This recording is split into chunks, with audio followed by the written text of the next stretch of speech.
Welcome, Billy. You're talking to Norway now. So, Hey, hi Norway. picture a lot of Norwegian kids between the ages of 17 and 19, and they Yeah. are really psyched. They want to hear your trajectory, they want to hear about you and your views on certain subjects. The very first thing I'm going to ask you is about the American dream. We have been studying about it, and I'd like you to define it as what do you think the American dream is? How close are you to it? And do you think it is it a thing? Do you really believe in it? I think it's a thing. I think that the population of America, if they don't have a dream, somebody will try and sell you one. So the real American dream is finding what your passion is and following it no matter what. You can't let anybody distract you from it. There are going to be 1,000 people trying to influence you to do something else, something that benefits them. And when it comes to the American dream, only you know your dream, right? Like it's only a reality in your mind until it's a reality in the world. So you just have to believe it until you achieve it and never waver because there's going to be so many distractions along the way. But as long as you have something in your mind that you want to be real, you just live it as if it was until it is. That's the dream to me. So, how about your personal achievements and your dreams? When did you realize that you wanted a career in performing arts, if you will, because you do so many different things? And how did you go about it? How did you get there? I knew very young I wanted to be a performer. I remember making my little cousins laugh, and I knew I had to do something in performance. When I was about 12 years old, I thought I was going to be a professional wrestler, and I did some training, and I just somehow got aligned with music. There was more music opportunity where I was from than there was professional wrestling opportunity. So rather than drive a few hours into Canada, another country, to train to do wrestling, I would be able to just in my neighborhood work with a bunch of talented musicians that happened to be right around the corner from me, and I really took to music. I didn't plan for it really, but it was there, and I embraced it, and it embraced me back. So recently, I was watching a documentary. I did not know you were a part of it. I was watching it, and then I go, "Oh, look, there's Billy," and I thought it was really interesting how you approached. You were very candid and you were very real and down to earth because a lot of people perceive certain things as okay, the media is telling us this, so let's vilify this person and that let us do a virtual lynching, if you will. And you did not take that approach. Would you talk about the documentary Pharma Bro and how did you get to be in it and what was your connection to the person, to the main person in it? I had a very unique opportunity to kind of become friends with Martin Shkreli, Pharma Bro. I um I went to a chat room he was in, like a webcam chat room, not too much different than us talking on Skype. I went into his room and I started by poking at him. I was kind of trolling him. I was being like a bit of a provocateur or whatever. But he responded very well. He was receptive with it. He made jokes. So like I obviously couldn't be a jerk about it. I had to further joke, and the jokes didn't really stop. So we became friends, and it wasn't like anything planned out. But he was just kind of a chill guy, face to face. And I would see people come in, and they would have these notions about him that they learned from the media, and after 10, 15 minutes of talking with him, which he would often take the time to talk to people that were thought he was evil and vile, and he'd take the time to talk to them. By the end of the conversation, they'd understand um, that maybe they didn't have the right opinion of him.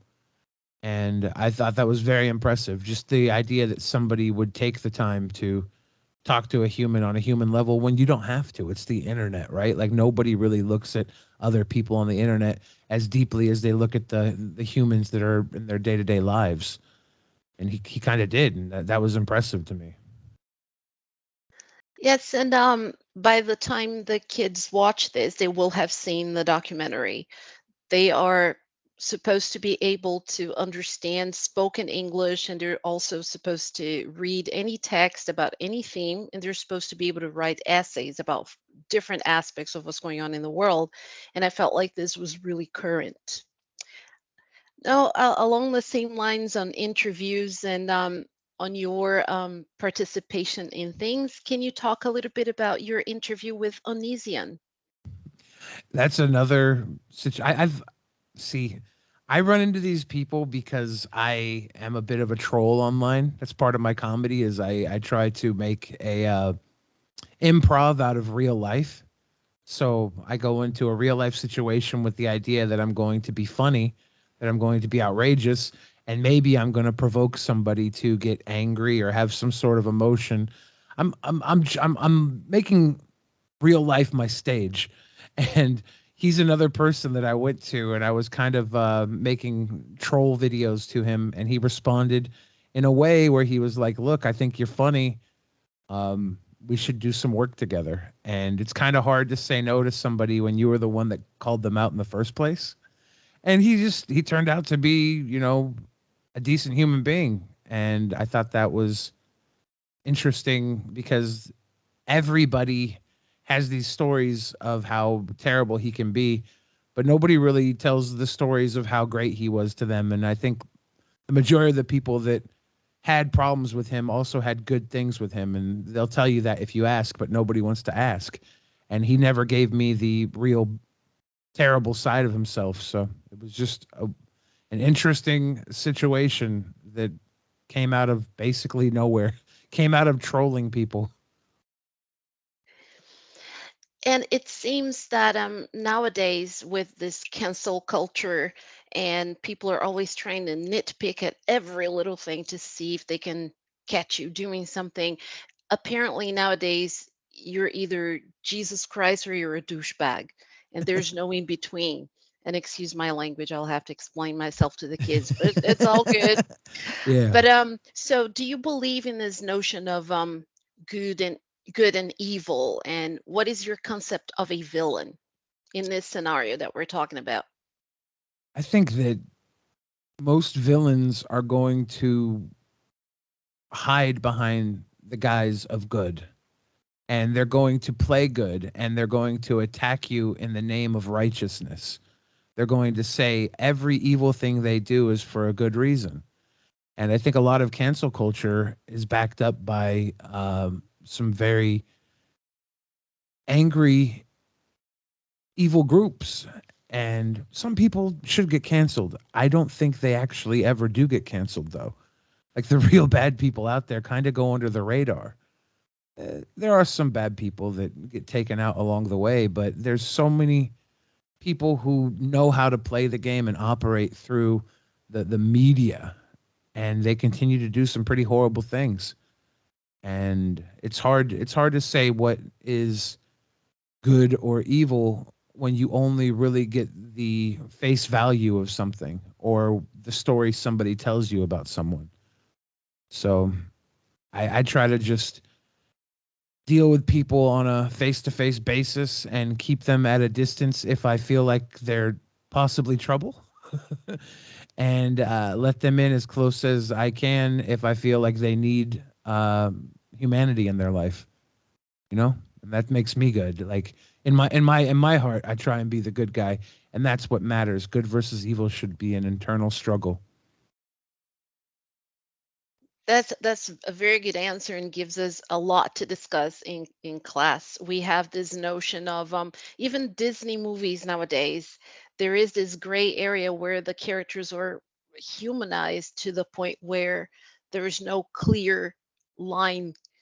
People are allowed to make mistakes and do different things. So it's quite interesting It, how it's it's that's developed. interesting. It's interesting that a Disney movie can have a gray area, but we can't in real life. So, I'm always trying to inspire my students. And one of the things that I would like you to talk about is your weight loss journey. And I want you to start by telling them why your name is William Barry, but you go by Billy the Fridge. I want you to tell Yeah. them how you picked the name and tell us everything. So there's an American football player that was big in the 1980s. He was a Chicago Bear. He was William the Refrigerator Perry. And since I was William Barry, people started calling me Fridge when I was young as like a little joke. And it fit very well because I was a big white thing full of food. So, but I, at my highest weight, I was over 600 pounds. And it was challenging. And over the last few years, I was able to drop a considerable amount of weight. And it's been a struggle through the pandemic and everything changing in the world. Just the way I operated from my day to day got completely shut down. And it was a good struggle the last couple of years to not gain all of it back, you know? And when I first started losing weight, it was just pouring off of me, and I was getting all these people who were following in my footsteps, and they'd message me and they'd say, I've lost 100 pounds seeing you lose weight. And that was really cool along the way. And now that I've been kind of stagnant and maybe even gaining a little, I'm seeing these same people losing weight, and I'm needing to be inspired by them now to get back on track. Because I remember how easy it was when I was dropping weight, and then now it's more of a struggle. And I don't know if it's just the way the world changed, if my emotions or my resolve is different. I'm not sure, but it's I'm still fighting. I think that's the way with a lot of people who have to make drastic lifestyle changes. Not It's not an overnight success story. And what do you think about this new, which I think is wonderful, how there are models of all sizes, plus size models, and all of that? How do you feel that that fits in today's society? And are people taking it a little bit too far?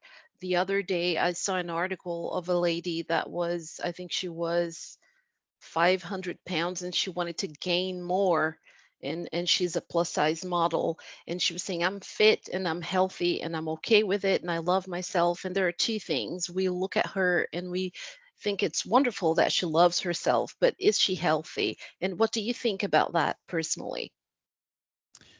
I think that it's hard not to look at somebody who is severely over or underweight and not think those things. But we don't see like Heath Ledger, who was a huge American actor. He died young due to drugs, and we don't get to see everybody's struggle. And the fact that we get to see somebody's struggle because of their weight, because it's so obviously out there, you can't hide it. It's a little unfair to be a judge of them, right? Um, you don't know why they are the way they are, and sometimes it is completely medical. Sometimes they have like issues that they just can't lose weight. This woman obviously is saying she's trying to gain more weight, and that's a lifestyle choice as well. Um, I, I think everybody lives the way that they choose to live, and it's probably better off if we respect that, even if we know that it's wrong for us and maybe even wrong for them. It's a hard road to navigate. That's a very diplomatic of navigating this world, and I feel like it's the best thing that we can do. I was just telling my students last week about the cancel culture, and everything seems to reach a controversy for anything. Like years ago, you could say, "Hey, I love apples," and the other person, "Really? Well, I prefer pears." Nowadays, if you have the same conversation, "I love apples. What do you have against pears?" Do you have a prejudice against pears? Did pear ever do anything to you? You're canceled. So we need to find a way to navigate this world where everybody has the right to their own opinion. And we really are conditioned right now to vilify anybody who doesn't fall in line, and that's scary. Historically, the if you're not with us, you're against us attitude was a bad guy attitude, but seems to be where we're headed right now. So who's the bad guy? I'm really happy that we got to do this. We covered almost everything that I could talk to you for hours, but there's also a problem of attention span nowadays. It's a challenge for students to be watching even something that's over 20 something minutes. People start to space out. It's a new Yeah, generation where it's like boom, boom, boom, one thing after the other. So thank you so very much for this, Billy. And you're welcome. I wish you all the success in the world and on your journey. And it's been wonderful to see from back then, from when I met you 10 years ago, Yeah, where how long you've come and how many different wonderful things you've done. And it's always exciting for me to watch you succeed. So thank you so very much. And we'll thank stay in touch. yeah, If thank you you, ever and thank you, Norway. Thank you, Norway. It's glad to see you guys today. If there's ever anything you need from Norway, or if you're ever touring in Norway, then come see us. I would love that. Yes, I will. Bye bye, Billy.